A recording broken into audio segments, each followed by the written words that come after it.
Okay, folks, we're back for another episode of Beyond the Inflection Point by Marin Street Capital. And with me today is Frank Tumminello. Frank is the founder and CEO of a young company called FileForms.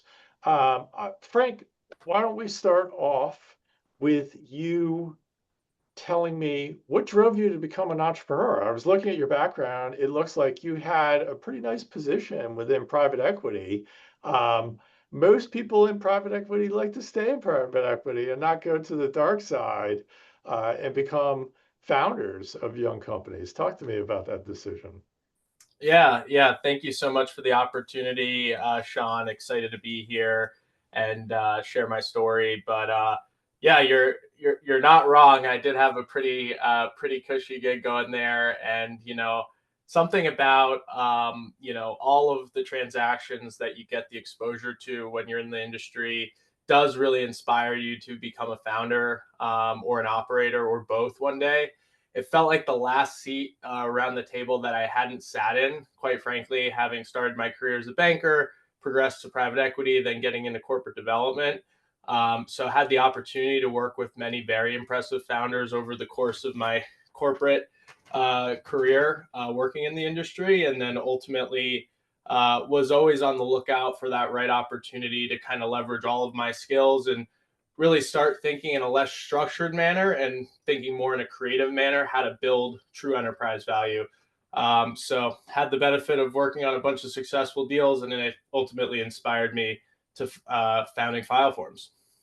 All right, so that's pretty interesting because you're the second founder I've interviewed here on the pod that went from banking to private equity and then decided, felt this, inner calling. Hey, I see an opportunity. I really want to become an entrepreneur.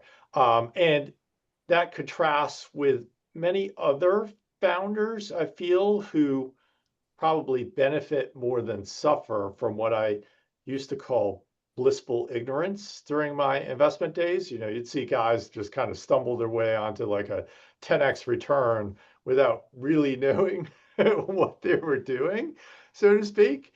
Um, you were not blissfully ignorant. You got to see how some of the sausage was made before deciding to make this leap. Has it?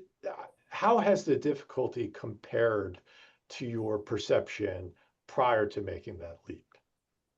I think it's the same amount of horsepower, if not a little bit more, as an entrepreneur, just because your reputation's on the line, your clients have your cell phone number. At least that's the relationship we have with our clients.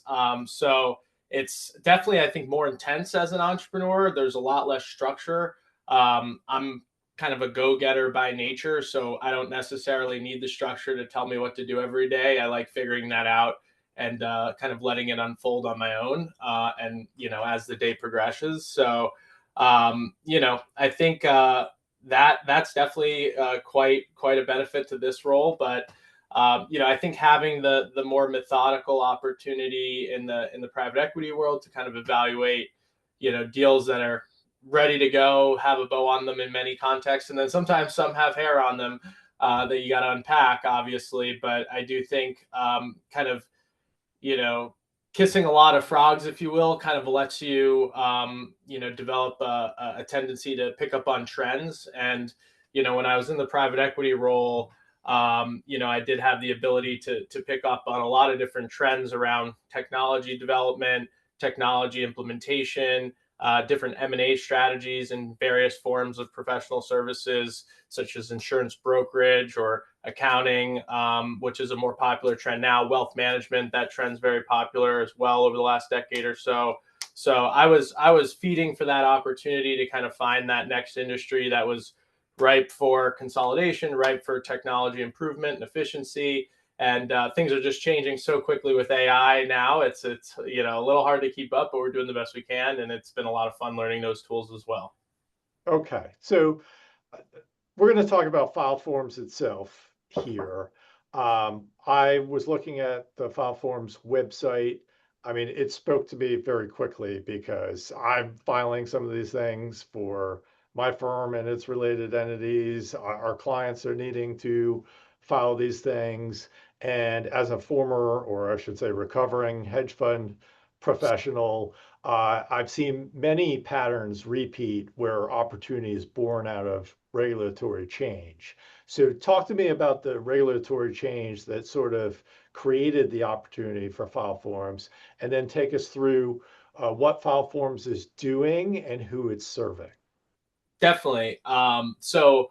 We really started our business out of frustration because there wasn't a platform that served folks who had an investment portfolio of either real estate or businesses or a mix of both. My partner and I both had a large mix of entities for our personal portfolios and investments, and ultimately, many a times would miss deadlines or potentially, feel like we're confused in doing a filing and felt like there could be a better solution specifically for professional services providers, because that's really where we were in our careers at the time. He's a former CPA converted to an entrepreneur as well. So we kind of set out on this journey together to really kind of figure out how to automate these highly kind of non-discretionary forms. We felt like all the state websites were very redundant. There was no connectivity between them, despite much of the information being an overlap of one another. So we felt that there was a true opportunity to kind of bring all 50 states and the federal government's experience into one platform to do all the things that aren't tax filings or aren't necessarily legal filings per se. We find that corporate filings are something that is very much in between, and sometimes it's handled by the attorney, sometimes it's handled by the CPA, sometimes it's handled by the CFO or even owner of the business. So it's something that's easily lost in the shuffle. There wasn't a good solution serving the folks we had in our network, so we felt like, why not lean in and build something that's special and going to enable a community of professionals and a community of business owners. But as it relates to regulation, we wanted to really start our business and have that right entry point to differentiate and grow very quickly. And ultimately, there was a new filing passed under the Biden administration that led to us being able to launch our business and get over 100,000 customers in our first year. So wow. We also worked with hundreds of CPA and other professional services providers, family offices, real estate professionals. But then ultimately, when Trump came into the White House, things changed. Fortunately, at that point, we had already pivoted into all the state filings, so we were a little less reliant on the federal jurisdiction or regulation, and ultimately we were able to get a shot from a few large customers and ultimately prevailed. So it's been a tremendous ride, but I think at the end of the day, if you continue to innovate, continue to listen to your customers, there's this very, very nice trend that you'll start to pick up on, conversation to conversation, and then it's up to you to build it.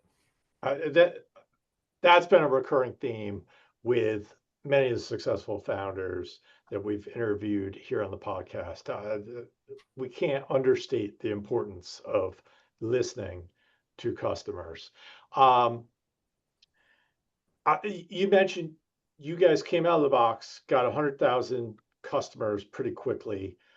Talk to us about the effort involved in doing that. What did you try? What wasn't successful, and what ultimately did lead to that success?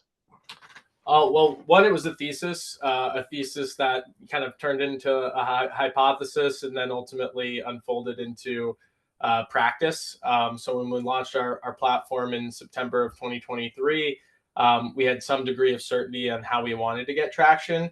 And it was really all around partnerships. We felt like we were the new brand in town, so why not leverage a pre-existing brand in order to, effectuate that trust in order to serve someone for something they ultimately needed. And it was very easy for our partners to get behind that motion because we took an educational approach in distributing really the awareness that was needed, the awareness that the government wasn't distributing, to allow business owners and professionals to get their questions answered and to have a solution that was going to make this super easy and not hours and hours of a time sink for folks that have a lot going on when you're an entrepreneur or serving entrepreneurs. So that narrative, I think, resonates with the masses. You're effectively giving free education to business owners that need it. and providing a solution that's going to help them save time. So I think that was really that partnership motion, and then over time getting more embedded into pre-existing user flows, applications, payment processors, different types of partners that really had hundreds of thousands, if not millions of users that they were interacting with daily or weekly, being right there when they need it most, engaging them, and ultimately providing those filing services really made all the difference. So did you start with a private equity group or a collection of private equity groups and then kind of service their portcos, or was it more like CPA associations and getting the word out through them? It was our very first webinar was with a large CPA association, longtime friend, Eric Green. I've done a lot of podcasts with him. Runs a great group of CPAs. They have amazing distribution, amazing engagement, and one talking engagement led to the next. Hundreds and hundreds of, in some cases, thousands of people showing up to those events, which was really impressive. And then naturally, we started hearing from the professional services providers who they were serving with our technology, and that was many a times real estate professionals. It was family offices, other investors, other law firms. Anyone who's managing a portfolio of many entities or an entity across many states, which Okay. a lot of people. Yeah. I mean, that was one of the things that really spoke to me on the FileForms website too. Your capacity to sort of own these processes nationally. I mean, it's super interesting this day and age where, Delaware was kind of the default selection for many venture-backed companies, but now that's kind of expanding. A lot of people are gravitating toward Texas. And then within the LLC world, you've got Wyoming, you've got Nevada, you've got your home state, and obviously Delaware is always a go-to choice. And it's a pain in the neck, right, to manage all these yourself, or if you're an investment group. Different deadlines in every state, different filing fees in every state. And just to kind of set the table for folks as well, for folks that aren't aware, we do corporate filings, broadly speaking, everything from helping to form legal entities such as LLCs, S corps, and C corps, all the way to keeping them in good standing with all the states they operate in, doing things such as annual reporting, registered agent services, EINs, foreign qualifications. And now we're actually doing payments as well, which is pretty tremendous for professional services providers, because we realized, once again, it wasn't our intent, but realized that invoicing and billing is a huge time sink for all these professional services providers. And they were coming to us and they're like, wow, we can also do billing with you. And they were almost getting just as much benefit from that as they were from all our other features. So we really leaned into that, once again, listening to our clients and how they're using our tech, how they're benefiting from it, and their current pain points. And now we're able to offer, the ability for them to send payment links via email, via text message directly to their clients, collect payment for the state fees, for the filing fees, and then ultimately submit on their behalf. So That's awesome. Huge improvement, something that, this industry, I don't even know if they've thought of that yet. No less built it. We have it. It's live. It's awesome. All right. That's fantastic. Talk to me about pricing. Like, you're moving so quickly, and you mentioned the AI world, and you're obviously providing a service that represents tremendous convenience value, if not compliance value too, for your clientele. How do you figure out pricing for that? Honestly, I thought about what me as an entrepreneur, or the humble entrepreneur getting started, how they think about their hourly rate. I thought, you take the average of what an entrepreneur thinks about what their time's worth and build a pricing model around that, that's recurring, that's trustworthy, and that provides value. So what does that mean? Ultimately, we came to a wholesale retail model, where we wholesale our filings to professional services providers, and then they have the ability to resell at whatever retail value they feel best. So we have some folks just passing the expenses through, reaping the benefits of our payment technology. We have other folks simply marking it up 2 to 3 times and making a nice, healthy, recurring revenue stream on it. That's one of the best things is not only are we saving time, we're also providing them the ability to make even more margin. So it's Mhm. a double win. You're saving on operating costs and resources. You're actually making recurring revenue. And given the nature of these filings, it's an annuity type income stream for professional services providers that typically they're billing for their hours. They have to kind of be there in front of the computer in order to Yep. get paid for work. I think that's changing more and more. You see it in the CPA world with client advisory services, also known as CAS. That's something that's becoming more prevalent and something that I think we're leaning into as well. And law firms, I think, will follow thereafter. A lot of automation in the legal world right now with AI. But yeah, that's kind of how we think about pricing. It's a subscription model because ultimately these are annual filings and annual registered agent services that we're providing through technology. Very cool. Let's talk go to market. So I really love that it sounds like you started with these webinars, these events driving both education and engagement, right? I can tell you that across our own business and our clients' businesses, the number one topic of conversation with respect to go to market is how do we grab the attention from our decision makers at our ICPs, right? And we've been really pounding the table on you got to get more creative around uh, live events and content and enticing people to engage. So talk to us about your current go-to-market strategy and how that's evolved since inception. Yeah, I think it still holds true with respect to being a partnership driven motion. Embedding, white labeling our technology, really enabling the partners, providing them everything they could possibly want in order to launch this program successfully, including email content, templates, co-branded landing pages, custom pricing, discount codes, you name it, we'll do it. So we like to say we give our partners a bear hug. And how do we even get them to that opportunity of engaging with us? It's through free educational content. We take a very selective approach to how we do kind of our cold email outbound motion. We have a really good sense of what our ICP is just based on all the opportunities we've had on big stages historically.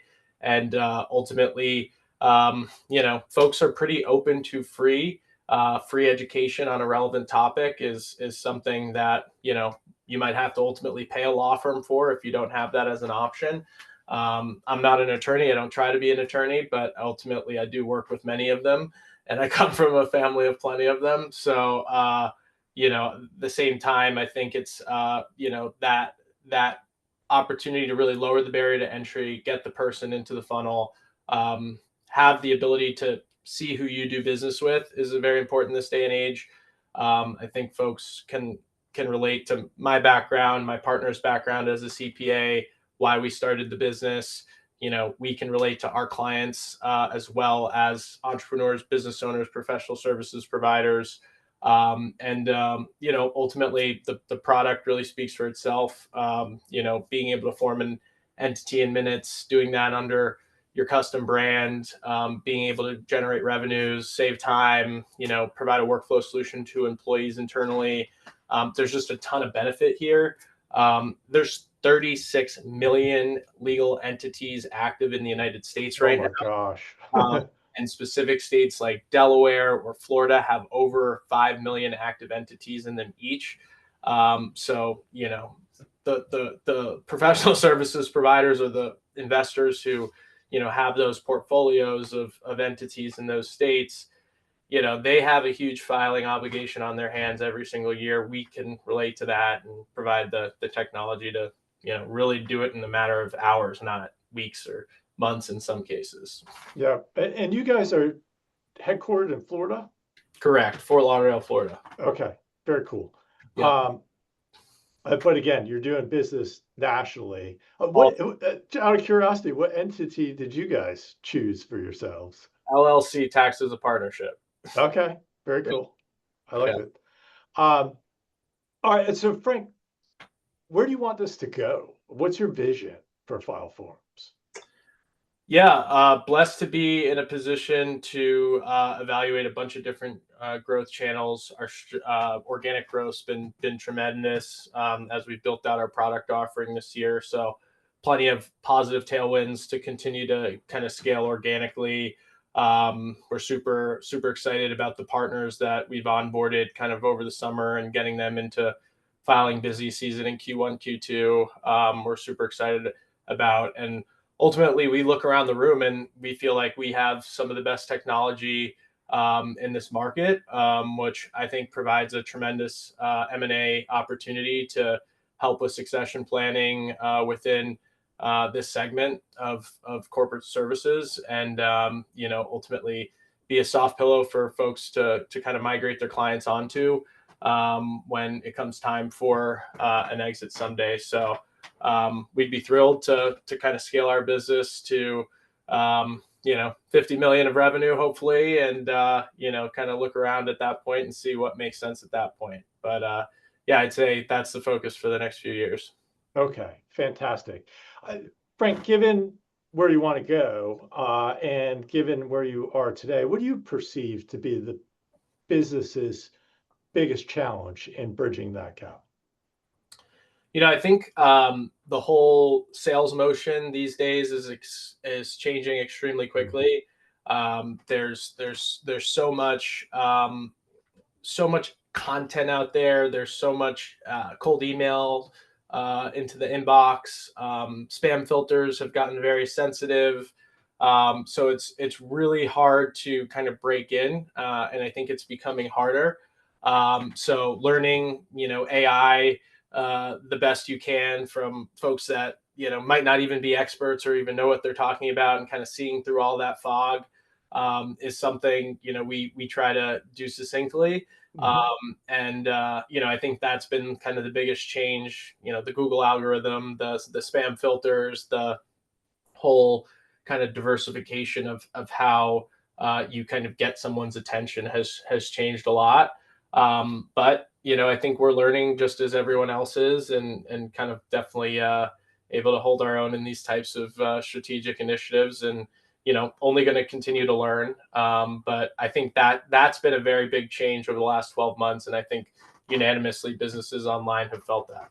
Oh, you are absolutely not alone. I mean, that is topic number one amongst go-to-market professionals. I But could give you that's why you lean on partners, because they do yes. have that ability. They do have applications that people are already engaged with. So I think that's really the way around it. But you want to come at it on all angles, obviously. Yes. That's no stone unturned, as they say.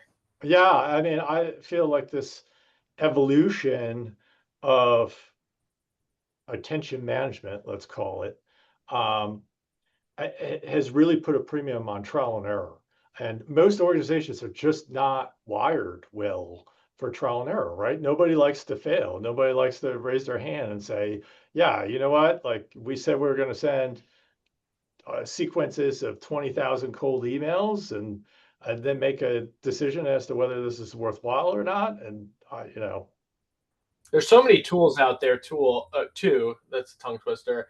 But there's so many tools out there that you have to learn and make them play nice with, and a lot of these tools are kind of coming together as you're learning them. And it's there's no clear playbook at this point, where I would say 5 years ago, 3 4 years ago, like it was a little more clear, like you use these tools to do this outbound motion, this is how you nurture the funnel, and it's very simple, and this is kind of who you need to bring it to a head. And now it's like, can AI really do this all for me? No, right. probably not. It could provide an automation layer to make it super easy, but you're going to have to fine tune it quite a bit over the course of that. But it's really impressive what a small team can accomplish this day and age. And I tip my cap to my team every day to be able to do all they can and run an amazing client experience, because at the end of the day, that's what's going to keep you successful. That, and I think product led growth and the ability to continue to innovate.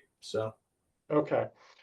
If we were to send someone your way to explore a possible partnership or become, a meaningful customer for you, what would that type of company look like?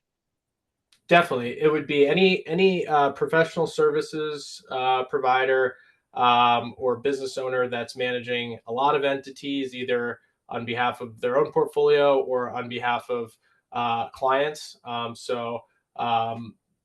then also any business owner that's managing a business across many states. So those are kind of like the two primary folks that we sell into.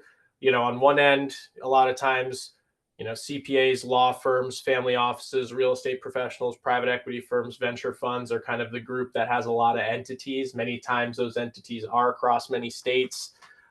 Real estate specifically, ton of entities typically. And then small businesses, HR companies, logistics companies, transportation companies all tend to be very multi-state by nature. Franchise groups, so we're really partnering with associations on the SMB front, so we can take one relationship into thousands or hundreds of thousands or millions in some contexts, and then professional services not too dissimilar. So that's kind of the ideal ICPs that we focus on. And yeah, there's plenty of content on our website, www.fileforms.com, to really kind of click in and, either read about, your state filing deadlines, or read about your profession if you're an attorney or CPA or real estate. We have content for everyone on our site. You can watch on-demand demos. You can book live demos with myself and the team. Or you can just get started. If you got an LLC and you need it quickly, we actually just launched a expedited filing feature, which you can get an entity within 24 hours. So it's certainly That's very cool. Another example of us continuing to innovate. And yeah, sometimes you're buying a piece of real estate, you just all cash deal, you need to close quick, and you need that entity to, transfer everything in. So yeah, we're trying to, once again, listen to the client, develop, test, and deploy. Very cool, Frank. Okay, we're approaching time, so I'd like to end this episode with the question I like asking every guest, which is, if you could name one thing that our audience could do that would be helpful to you and or FileForms, what would that be? One thing the audience can do to help us? Yep. Well, we would truly value serving anyone in your network that has a business or serves businesses. We really have tremendous social proof, client testimonials, you name it.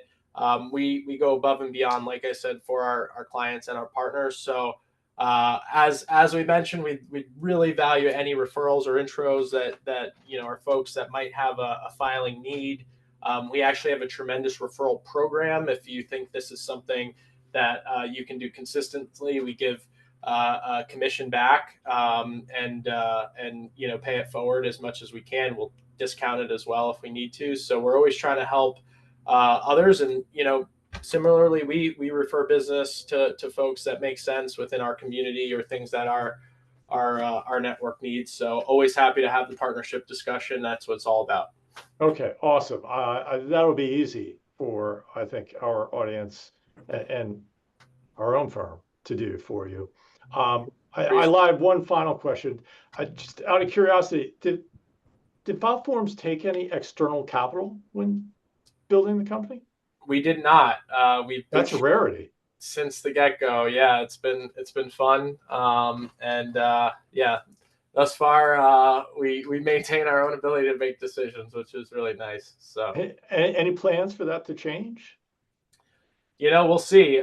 There's definitely some strategic options that we've been presented, and I think it's just finding the right opportunity. When there's so much opportunity around, it's hard to really kind of steer clear of anything versus what's kind of right in front of you, and super exciting still. So so far so good. Yeah, well, keep focusing and executing until things slow down, and then when it makes sense, it'll make sense. Exactly. But definitely keep us posted on that front. So, awesome. Yeah. Frank, I really appreciate your time. I also would like to again thank our audience for making the time to tune in to another episode of Beyond the Inflection Point. And Frank will be speaking again soon. Awesome. Thank you so much, listeners. And thank you again, Sean and team, for putting this together. You bet.